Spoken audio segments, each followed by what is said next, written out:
Bonsoir. Quelle joie qu'on a d'être ici parmi nous, pour pouvoir dire que le Seigneur a changé nos vies. Moi, pour ma part, j'ai connu toute ma vie l'Évangile.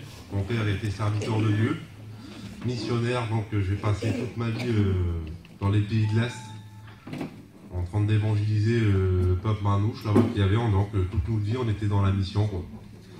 Et j'ai grandi, mon grand-père était serviteur, mes deux grands-pères serviteurs, mes deux frères baptisés chrétiens, ma sœur chrétienne mariée avec un serviteur de Dieu, et moi parmi tout ça pas chrétien. Le diable m'avait aveuglé.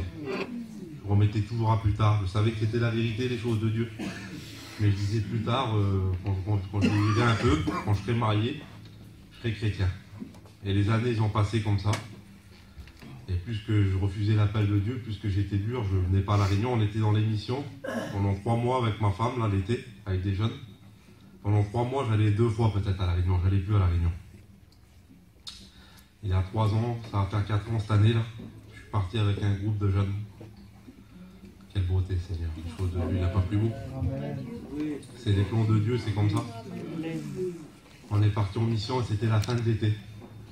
Et puis c'était un dimanche matin.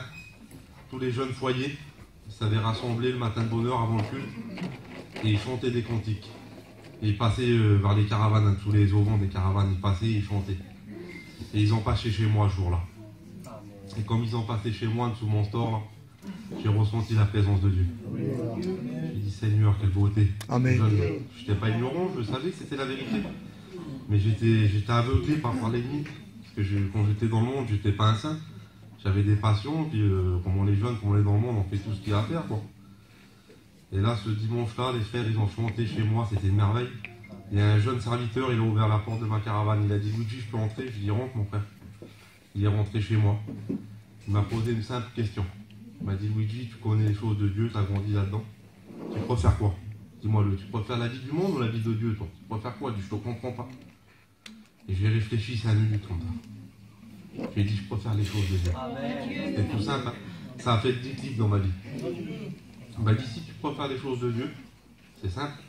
Si tu demandes pardon à Dieu, il dit, et t'es un chrétien, il dit, c'est simple, les choses de Dieu. Seigneur, je n'ai pas été compliqué ce jour-là. J'ai prié dans ma caravane, dans mon lit, j'étais couché. J'ai prié, j'ai demandé pardon à Dieu.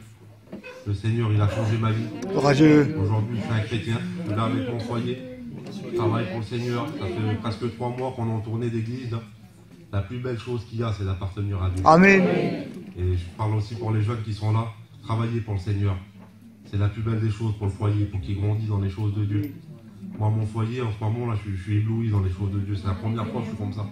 Que j'ai remis tout mon foyer dans les mains du Seigneur. Et Seigneur, quelle beauté. C'est la plus belle des choses. Oui, amen. Que Dieu vous bénisse. Courageux.